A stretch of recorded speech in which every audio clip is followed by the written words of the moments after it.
the thrill of victory and the agony of defeat. Forsaken and death. Forsaken and death. Now this, I'm going to tell you, throughout the Christian year, the events that we're getting ready to read right now, the most solemn, saddest, throughout the whole Christian year, the most impactful throughout the whole Christian year. What we're getting ready to read right now, forsaken and death. See, up to now we've been reading about torture. We're getting ready to read about death. But before we get to death, we're going to read about an emotion that Jesus experienced, all a part of God's master plan, an emotion that all of us can learn from. Matthew chapter 27, verses 45 through 54. Now from the 6th hour there was darkness over all the land unto the 9th hour. So Jesus is hanging on the cross. And about the 9th hour, this is this verse right here. And about the 9th hour, Jesus cried with a loud voice, saying, Eli, Eli, lama sabachthani. That is to say, my God, why hast thou forsaken me? One of the saddest verses throughout the whole Bible, at least in my opinion, one of the saddest verses throughout the entire Bible, one of the saddest, but one of the most instructive and one of the most inspirational. And I say saddest because Jesus is experiencing the ultimate agony. He is experiencing the human emotion of being forsaken, being abandoned. As divine as Jesus was, and all through the scriptures we read about how he was God's beloved son, looking out for the least of these,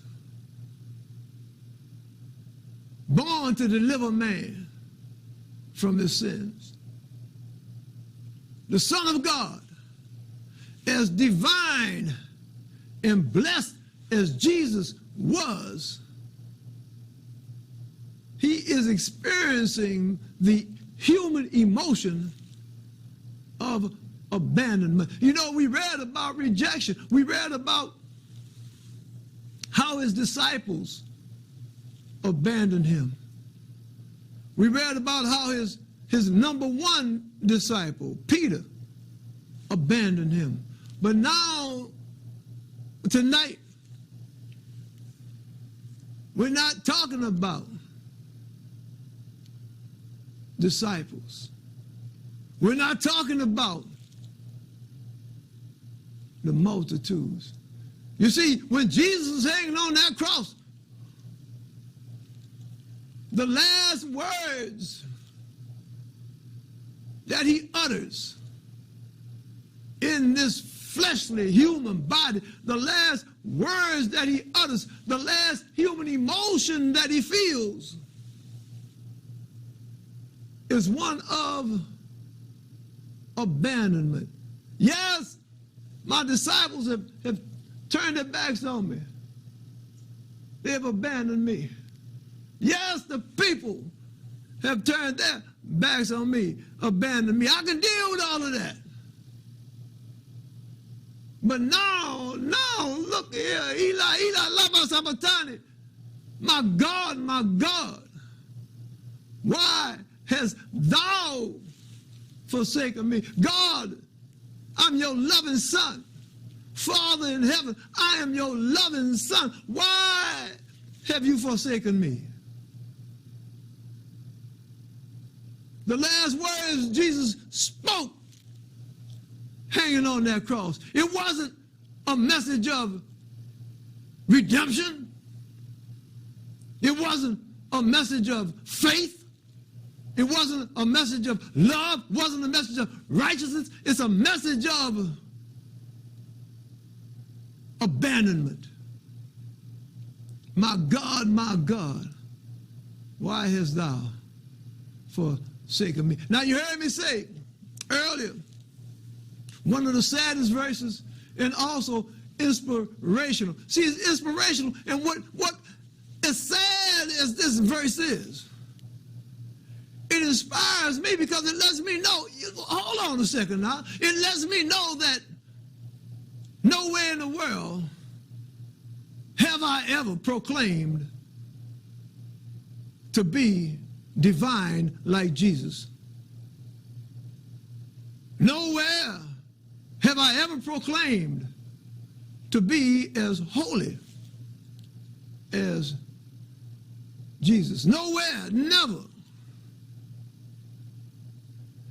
And when I read this verse,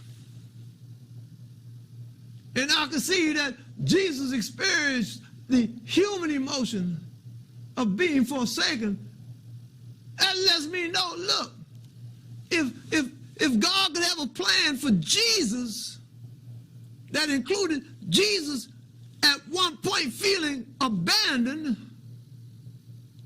then what's so special about me that at some point I might not experience the emotion of feeling abandoned? Not abandoned by my brother, my sister, my wife, my children, but abandoned by God. What's so special about me?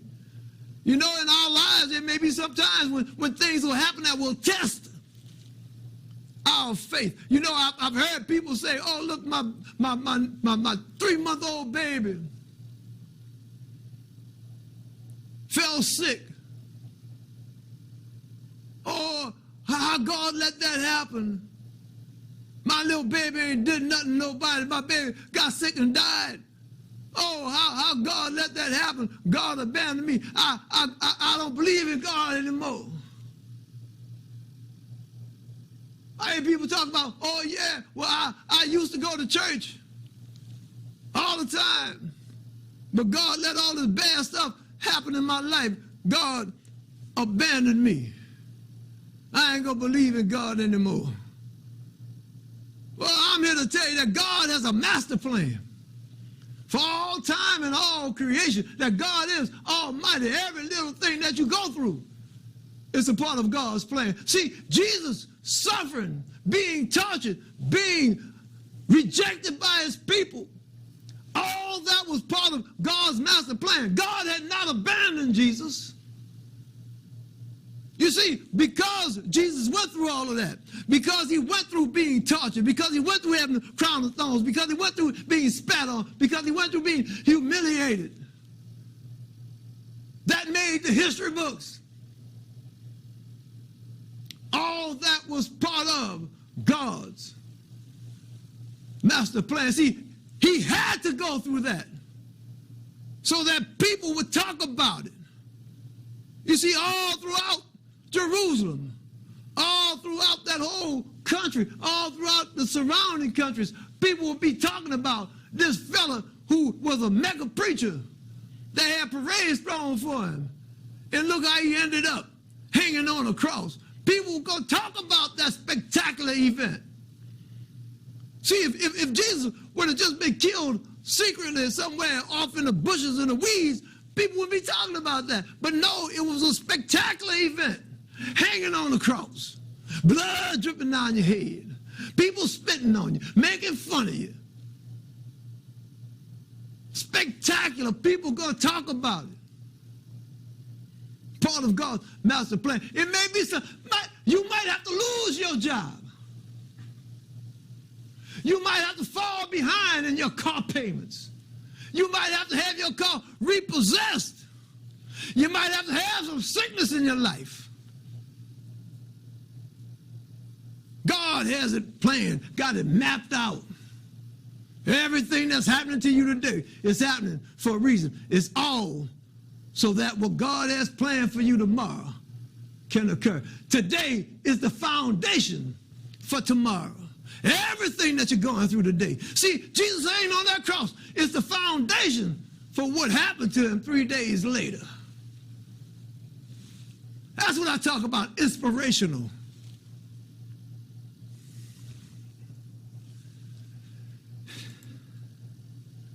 And straightway one of them ran. Wait a minute. Some of them that stood there when they heard that said, this man calleth for Elias. And straightway one of them ran and took a sponge and filled it with vinegar and put it on a reed and gave him to drink. The rest said, let be. Let us see whether Elias will come to save him.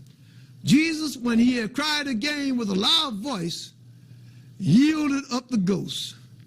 And behold, the veil of the temple was rent in twain from the top to the bottom, and the earth did quake, and the rocks rent. And the graves were opened, and many bodies of the saints which slept arose, and came out of the graves after his resurrection, and went into the holy city, and appeared unto many.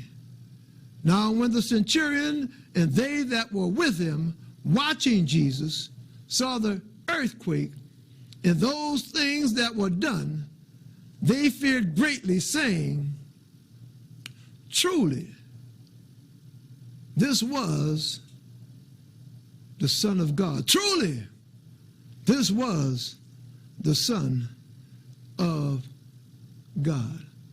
I said a minute ago that God has a master plan. The things that happen today are the foundation for the things that will happen tomorrow. You see, what done happened right now, those centurions had been converted. You see, the last scripture we read, it says that after seeing all this stuff, the centurions, they say, what? This truly was the Son of God. If Jesus just had been killed, taken into the weeds, and killed a little quietly, those centurions would not have been converted. All part of God's master plan. God has a master plan for all time and all creation. Just the same way God has a master plan for Jesus. He has a master plan for you and me. And my prayer is that whatever God has in his plan for you, that God blesses you and yours with peace.